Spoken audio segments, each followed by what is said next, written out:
Today, under the scope, I take a look at Ufotable's Fate Stay Night Unlimited Hypeworks, or Bladeworks, the latest installment in the Ufotable Type Moon universe. トレース本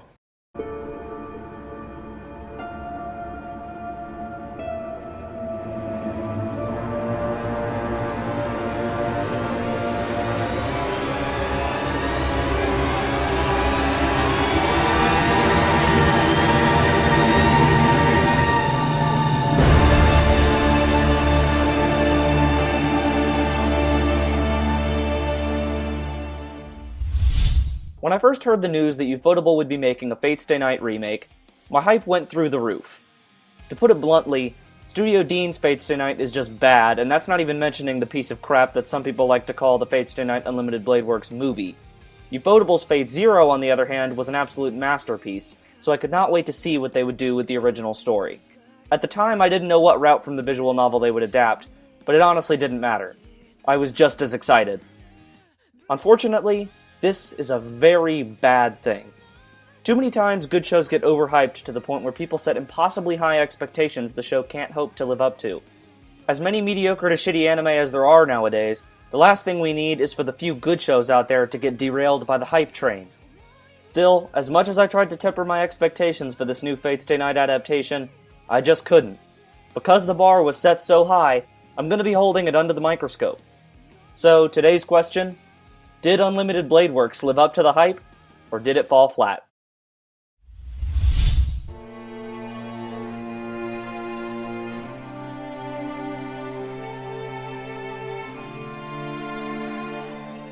Fate Stay Night is the story of the Fifth Holy Grail War, that battle royale between mages and heroic spirits for the right to have their wish granted by the Grail.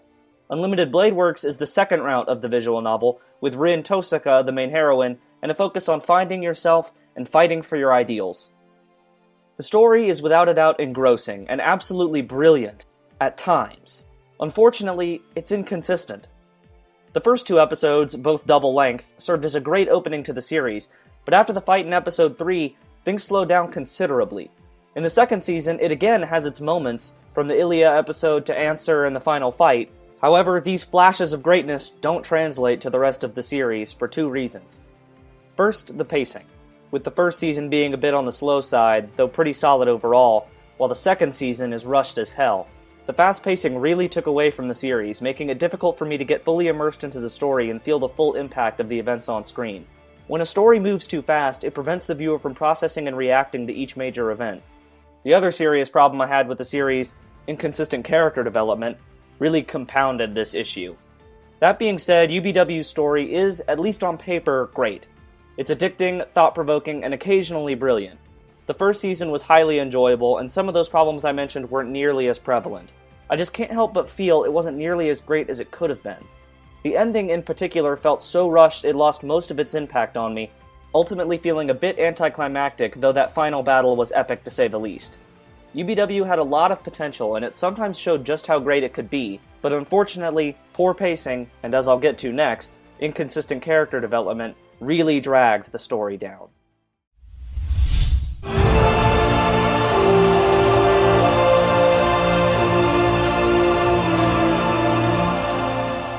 Unlimited Bladeworks is the story of Shiro Emiya as he tries to live out his ideals and become a hero of justice.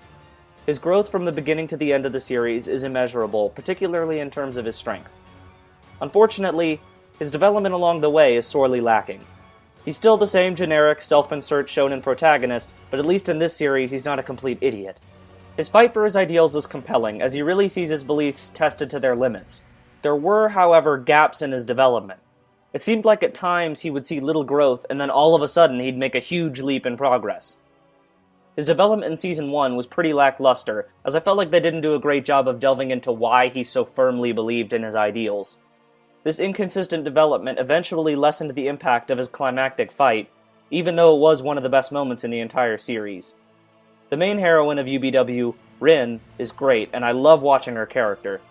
She is essentially your standard tsundere and doesn't really see much growth throughout the series, though she didn't necessarily need any. That aside, Rin overall is a joy to watch, kinda badass at times, and provides some of the show's best comedic moments. UBW has a good eye for chemistry too, as the back and forth between her and Shiro is fun. There's really not much to say about the other characters.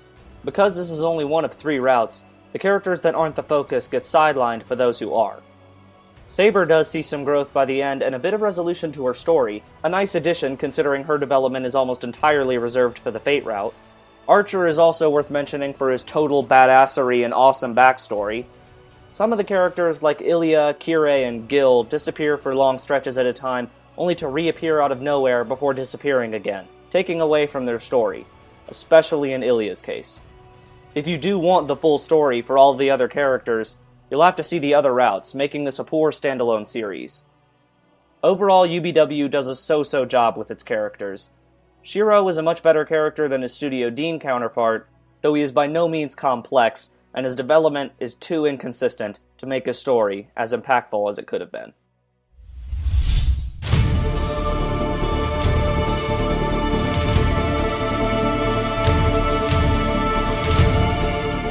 Here's where UBW shines the brightest. The production values of this show are through the roof, as the animation is utterly breathtaking. It might just be the best I've ever seen for a TV series. Ufotable set the bar high with Fate Zero's animation, but I think it's safe to say they managed to pass it. The fight sequences are unbelievable for the most part. One issue I did have with some of them is that they tended to fight for 15 seconds and then stop and talk for 5 minutes, rather than monologue while fighting like they did in Fate Zero. Still, the animation of this series is pretty mind-blowing. There's a reason people like to call this unlimited budget works. I can't even imagine what Ufotable's going to crack out for the Heaven's Feel movies when they actually have a film budget. The soundtrack itself is okay. Several of the tracks are fantastic, from the remixed Emiya to Fist of Desperate Awakening. It isn't quite as epic as Yuki Kadra's Fate Zero soundtrack, nor does it have the great atmosphere of Kenji Kawai's Fate Stay Night 2006. The biggest problem with the sound is the use of it. Way too often the tracks are far too muted, if there at all. During some of the fights, the music almost completely disappears, making them feel a bit hollow. Few of the tracks were really memorable, making for an overall soundtrack that's merely okay.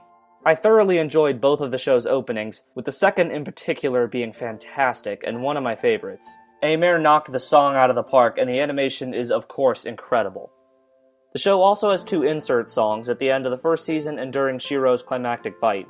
The first, a This Illusion cover from Lisa, is amazing, and the second, Last Stardust, again by Aimer, is fan-freaking-tastic, and makes for the best episode of the series, in my opinion. Thank you, Unlimited Blade Works, for introducing me to the greatness that is Aimer. Sorry for my terrible pronunciation. Production-wise, UBW is somewhat unsurprisingly one of the best, with animation that'll be tough to beat, though the soundtrack is just okay with occasional moments of greatness, a running theme with this show.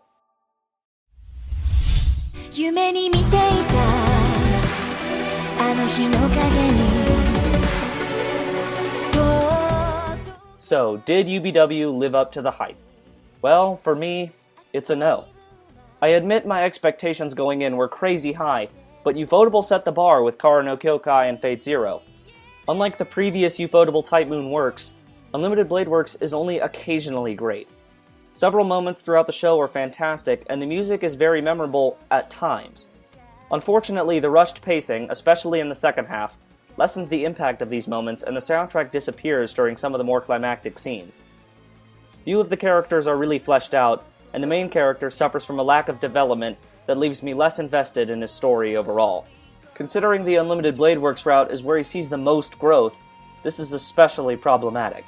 UBW does not serve as a good introduction into the Fate franchise. If you did watch it first, I imagine you'd be very confused. Several of the character motivations and backstories will make no sense, if they're even mentioned at all. Part of this stems from the fact that UBW is only 1/3 of the overall story. However, I also think Ufotable made this series keeping in mind that the viewer has already seen Fate Zero, so try to avoid watching Unlimited Blade Works first if you can.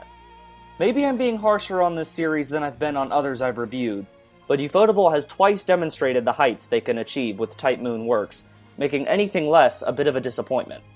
Aside from all the complaints I've had, it is still by far the best Fate Stay Night adaptation to date, even if that's not saying much when the competition is limited to the 2 Dean works. It's a wildly entertaining, action-packed series that's still better than a lot of shows coming out now. Perhaps with proper pacing and better character development for the main protagonist, Unlimited Blade Works could have been really great. Instead, it settles for just good. With that, I still award Fate Stay Night Unlimited Blade Works an approval rating of Watch. While I can't comment on whether or not it is a bad adaptation, as some VN readers claim, I can say that it is still worth a watch. That being said, from my anime-only perspective, those faults do keep UBW at good but not great, earning it an overall score of 3.75 salt shakers out of 5.